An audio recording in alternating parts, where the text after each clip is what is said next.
This is anatomy of non-performing note tape of single families, which you will get all the time. Sometimes they're referred to in single family pools, and sometimes they will, and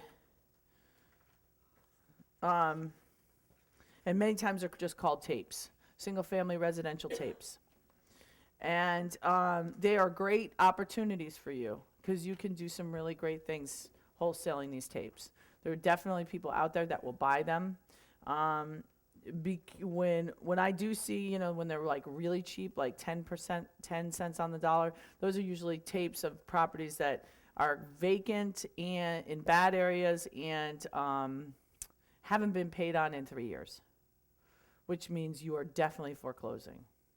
So now you got to find the borrower, all that stuff. Might not have to, but okay. So remember, the foreclosure process is county by county specific. And again, there is that thing, or it's really state by state.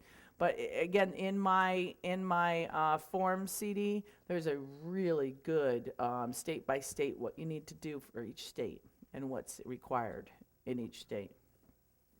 All right, so the street address has been removed, but that's what you'll get. You'll get a street address. These are real tapes. This is a real tape. This is a universal question. Let's start with that. Can you cherry pick, or is it a bulk deal? How much are you looking to get?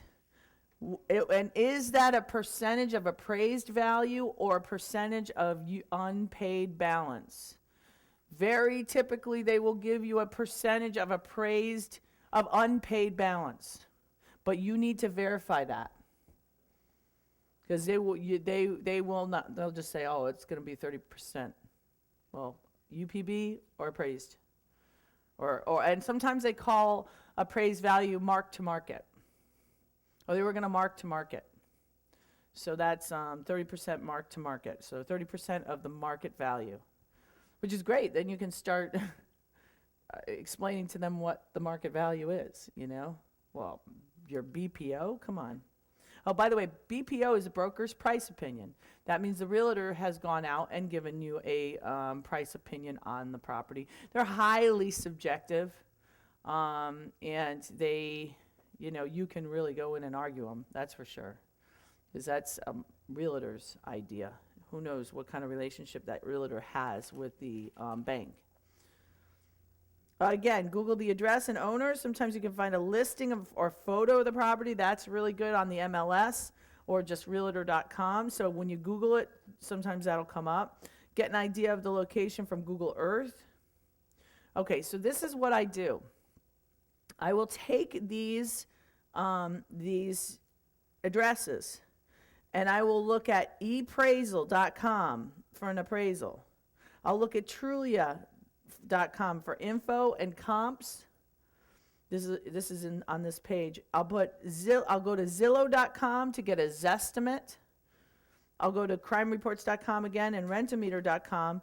But those three, the Zillow, Trulia, and the ePraisal, will give me a not as much Trulia, but Zillow and ePraisal will give me a idea of value, and I'll take the lowest value of that sometimes. And that's how I can go start valuing some of these deals.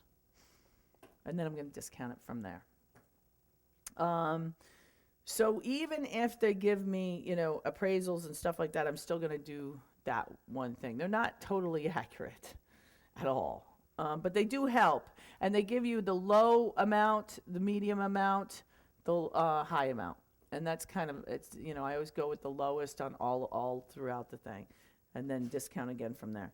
I'll tell you, my friend who buys, I don't buy residential notes that much. I'll wholesale them. So if I come across, pools of residential notes, I'll start doing, some of this stuff. But I'm gonna wholesale them because I don't do residential that much. But there are a lot of people who are very interested in tapes. So, but my friend never leaves his PJs. He's just like, he's got it all dialed in, and you can again do this.